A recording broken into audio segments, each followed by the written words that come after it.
Professor, bom dia. Bom dia, professora Joyce, minha orientadora, por favor, desculpa, eu orientado. Hoje eu vou falar com vocês sobre o tema biochar e extrato pirolenhoso, caracterização e potencial como bioinsumos. Sou aqui aluna, colega de vocês no programa de pós-graduação em plantas medicinais. E eu gostaria de... Hoje a gente vai ter um bate-papo. Acho que é um tema novo para mim e para alguns pode ser já comum, para outros vai ser uma novidade, a gente vai conversando aqui.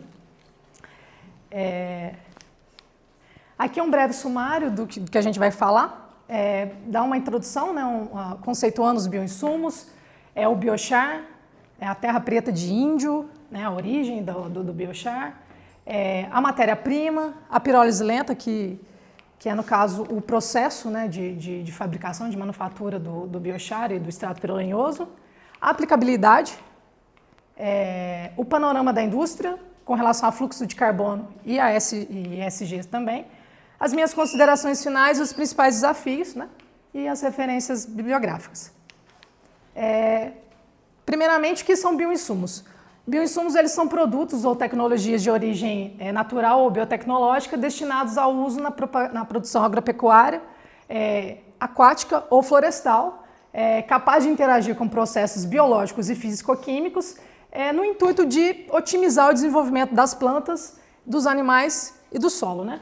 De acordo aí com a Lei 15.070 do MAPA de 2024. Então a gente tem uma regulamentação nova, que a gente vai começar a conversar durante o momento aqui. Eu fiz esse esquema para conseguir explicar para vocês de uma maneira mais fácil. Existem diferentes categorias de bioinsumos. E eu selecionei as principais, que eu julguei pertinente.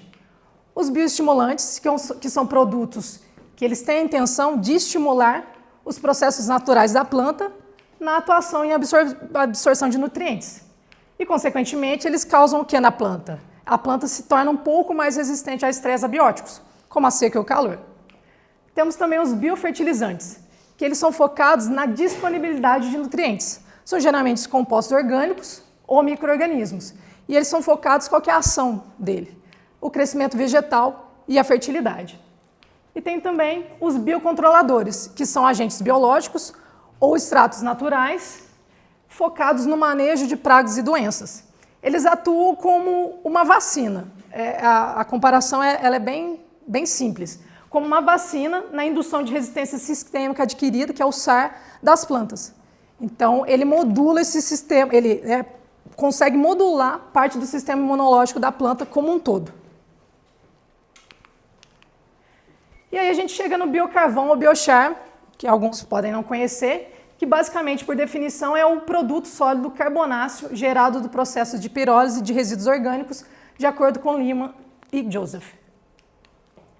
De onde veio esse biochar? Qual que é a origem do biochar? Aproveitando o tema do Lucas também, a gente vai voltar lá na Amazônia, há milhares de anos. Os povos ameríndios, muito inteligentes, eles começaram a reparar uma dificuldade de produtividade. Porque, assim, na nossa cabeça, o bioma da Amazônia ele é muito rico, o solo é muito rico. Mas, na verdade, lá é um latossolo. Então, há uma dificuldade de fertilização. Era uma questão que eles tinham. E os povos ameríndios, obviamente, eles trabalham com caça, com pesca, eles precisavam se organizar para a sua própria subsistência. Então, o que eles pensaram? E eles foram reparando, e eles foram conhecendo o ambiente deles, que havia um grande depósito de resíduos, né? Provenientes das árvores, enfim, dos animais mortos, e eles começaram a fazer isso propositalmente. Então, eles começaram a criar camadas com resíduos, com cerâmica, com resíduos de plantas, de animais, tudo que virasse matéria orgânica, para compor esse solo e trabalhar a microbiota do solo. Então, isso foi um processo que eles, de forma muito inteligente, já era conhecido por eles, e resolveu uma questão, que era a subsistência. Então, nos últimos anos, né, voltando agora para a nossa atualidade, os pesquisadores, os agrônomos, começaram a reparar manchas, né, estudando a Amazônia, manchas no solo, solos pretos, né, mais escurecidos, e começaram, acho que por sensoramento remoto também, a entender que tinham situações em que havia mais produtividade, então solos mais ricos. Então, a partir disso, pontuou-se essa pesquisa em cima e os pesquisadores repararam que realmente ali havia um depósito de carbono muito maior. Então, foi feito o que é a ideia de replicar de forma, em termos de pesquisa, em termos de desenvolvimento, a terra preta de índio. Daí veio a origem do biochar. E hoje, né, trazendo para a nossa atualidade, como o biochar ele é feito?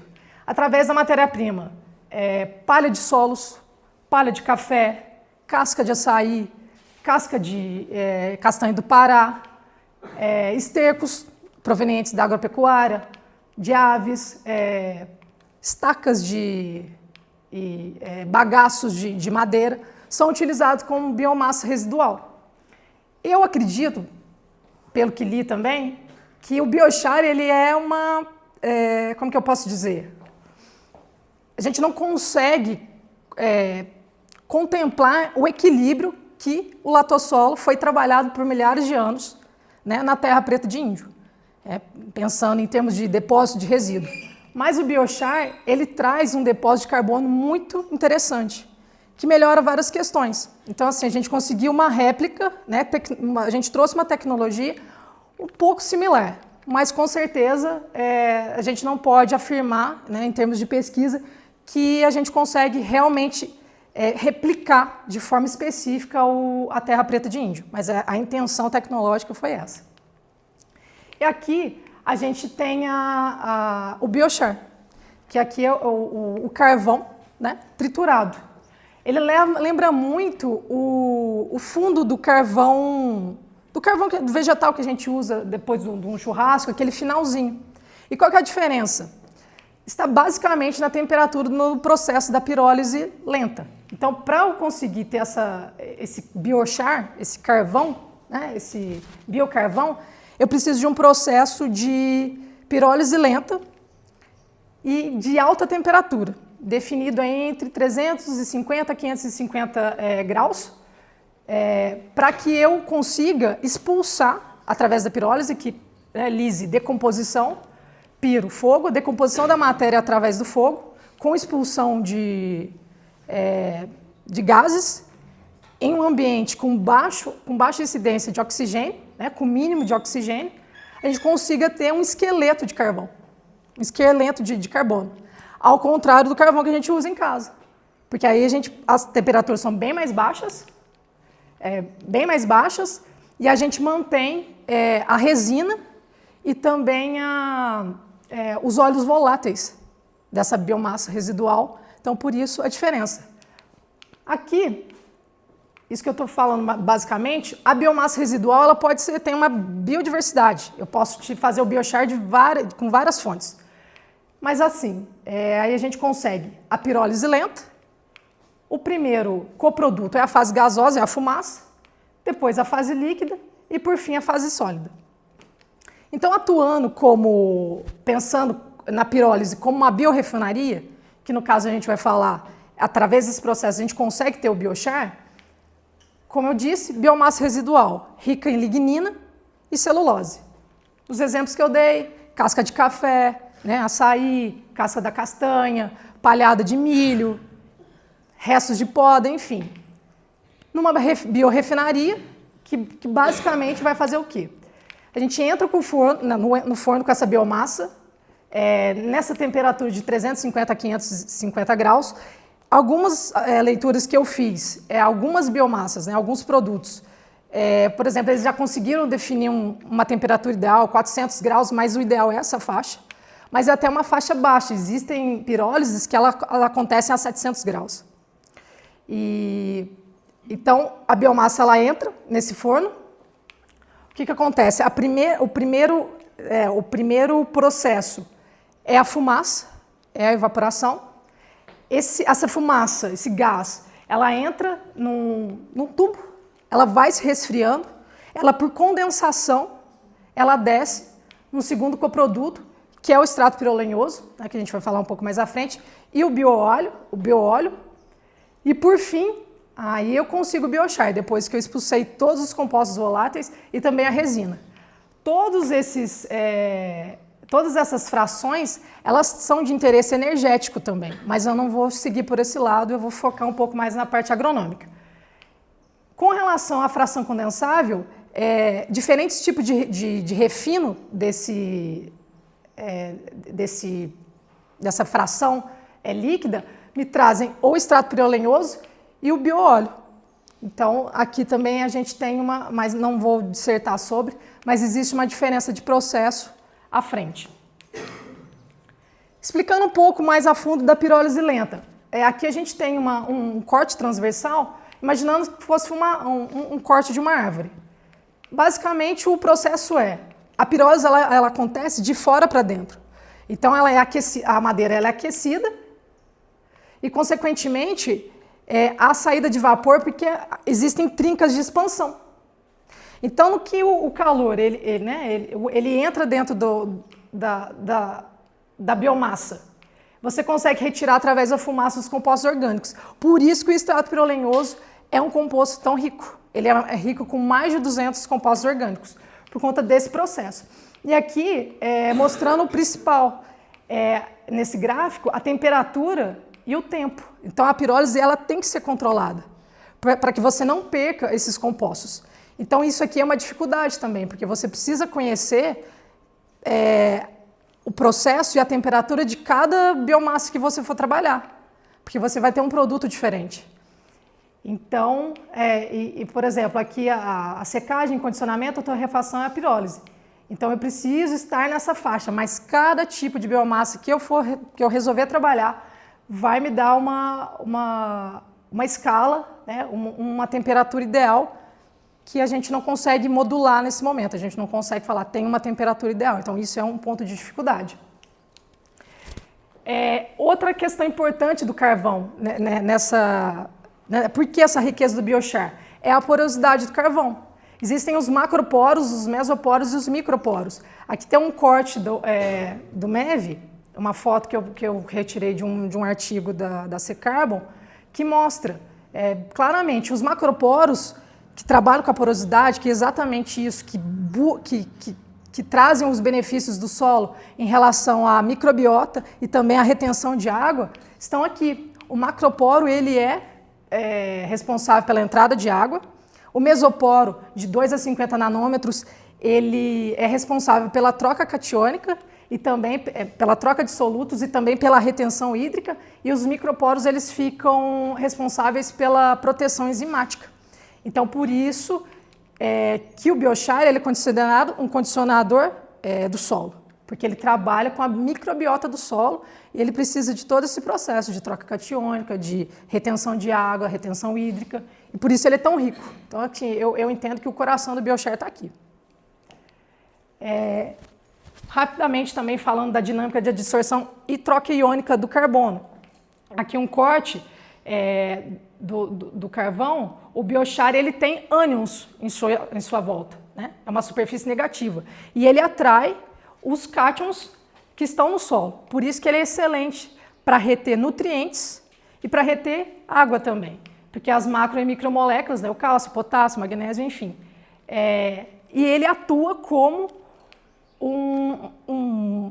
com liberação gradual, com liberação prolongada. Ele consegue reter os cátions e ele vai liberando para a planta prolongadamente, né? Gradualmente, vamos dizer assim. Então, essa é uma das estratégias que o biochar, né, que o biocarvão, ele promove nessa retenção de nutrientes.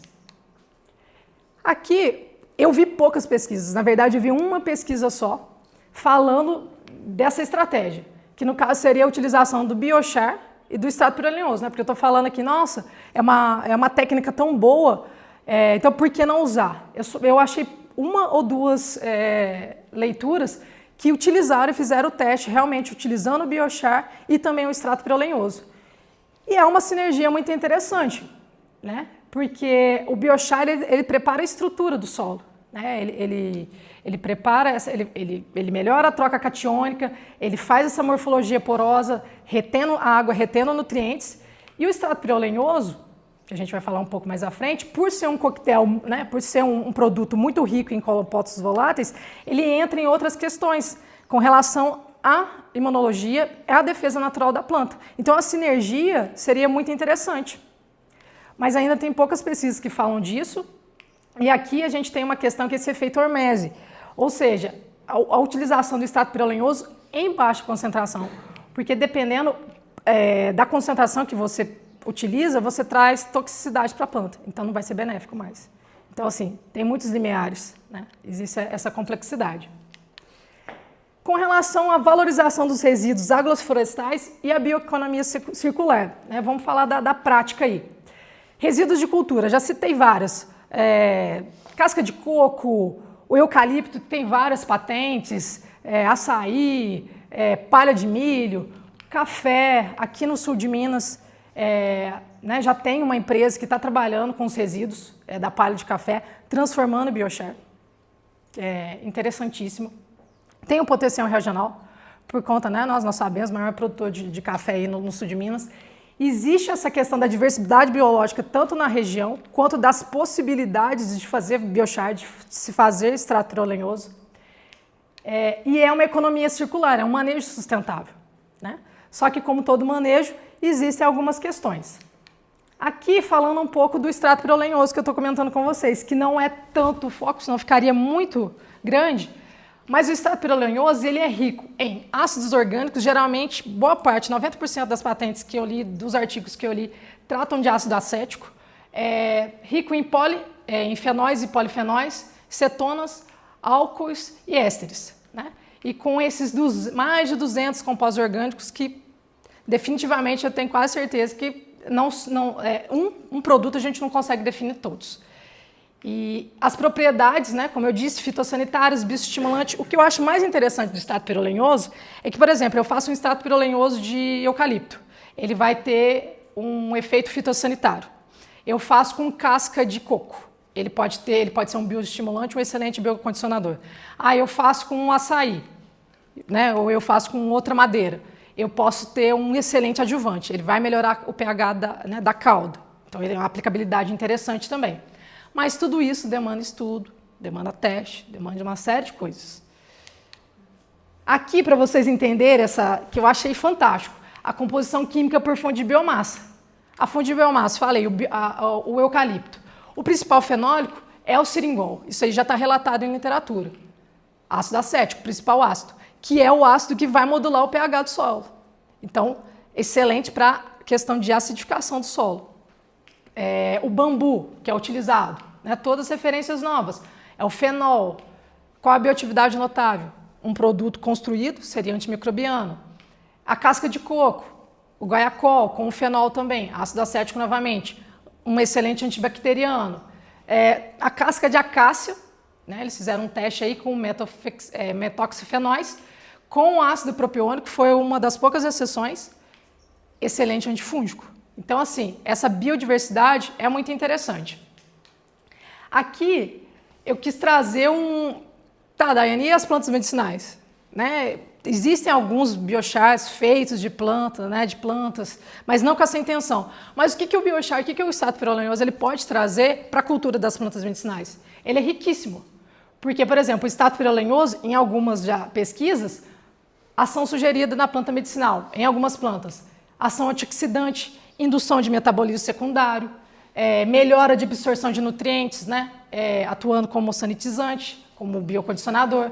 O biochar, por essa capacidade de drenar, né, o carbono, suporte para a microbiota benéfica, né, auxiliando na nutrição das plantas. O biochar na forma de cinza, fornecimento gradual de minerais essenciais à cultura. Então, assim, o biochar, o extrato pirolenhoso, por ser sustentável, ele casa melhor ainda dentro das plantas medicinais. É uma estratégia que a gente pode pensar, né? Quem quiser trabalhar com essa área também, trazendo um bioinsumo de alta complexidade e de muito valor agregado. Rapidamente, gente, falando, o biochar ele tem outras áreas que ele atua, mas eu vou falar só do biochar na pecuária e também nessa questão climática. Na pecuária sustentável, a suplementação alimentar. Existem pesquisas que trazem a redução de 20% nas emissões entéricas de metano, a mitigação de ácido nitroso, redução de até 50% de emissões provenientes de fertilizantes nitrogenados, né? Gases do efeito estufa. Impacto econômico. Foi relatado também em pesquisa de 2025, aumento de 12% na produção leiteira através da alimentação do gado com biochar. E é uma classificação, é uma estratégia de remoção de carbono, reconhecida pelo IPCC, e se enquadra como Natural Based Solution. Achei importante também relatar para vocês. Com relação ao panorama da indústria e aos créditos de carbono, né? Créditos de carbono está muito na moda, está se falando muito. Enfim, para mim é um mercado em expansão. Achei muito interessante, tem muita coisa para falar, principalmente sobre o extrato pirolenhoso. O extrato pirolenhoso ele traz realmente um alto valor agregado. Ele vale a pena você produzir extrato pirolenhoso porque realmente justifica o gasto que você tem na pirólise. Então, assim, e independente a gente pode falar de larga escala, média e pequenos produtores. Então, assim, essa pirólise, esse processo, ele acontece em diferentes instâncias. Entra muito na questão de certificação de carbono, eu vou falar um pouco mais à frente, e há realmente uma viabilidade econômica. Falando do fluxo de carbono e da sustentabilidade, né, da ESG, os coprodutos do carvão, né, pensando aí já em extrato pirolenhoso e biochar, tem um eixo ambiental importante, que é a descarbonização.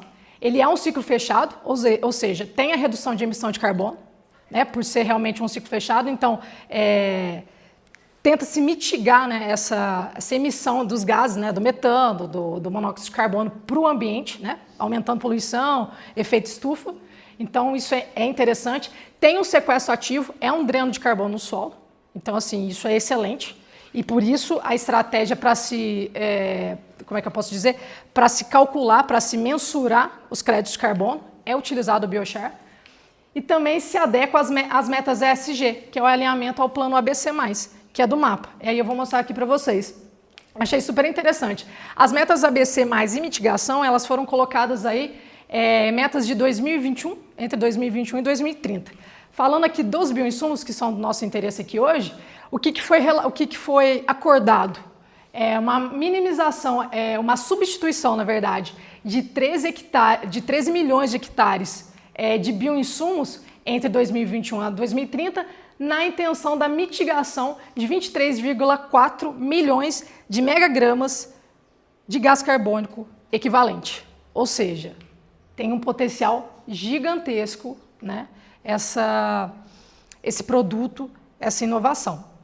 Isso aí falando de mapa, né, existem outros setores aqui, sistema plantio direto, sistema de integração, mas o bioinsumo ele tem realmente um papel importante, principalmente numa coisa que eu acredito muito, que é o manejo integrado, o manejo sustentável. Eu entendo que a gente não consegue fazer uma substituição de manejo químico, por si só, por várias questões. Posso falar com os agrônomos, a gente pode começar aqui a debater, mas entendo também que a gente pode colaborar de maneira sustentável e realmente alcançar boa produtividade. Existem estratégias. Então, a gente, como nova geração, a gente tem essa obrigação, eu me sinto nessa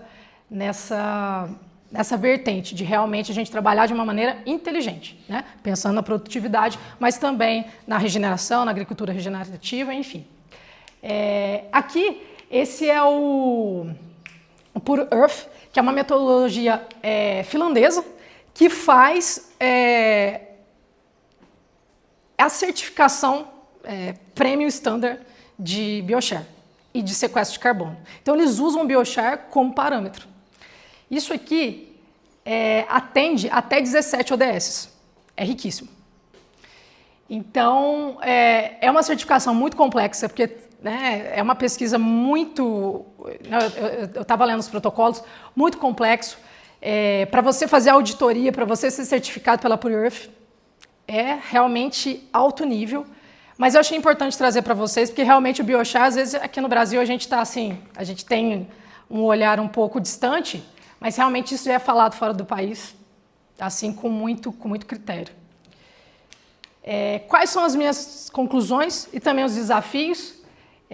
Aceitação do mercado e percepção. A primeira coisa que eu percebi, barreira do produto de descarte. Como o biochar e o extrato pirolenhoso, ele vem de um processo que até então o produtor e as empresas entendem como se fosse o resíduo, como se fosse o resto, não vale pagar por ele. Isso é um questionamento. Não é necessário. Eu queimo aqui, às vezes não entende nem a tecnologia. Eu queimo aqui a minha madeira, o resto da minha palha aqui e eu faço produto. Então isso causa um descrédito.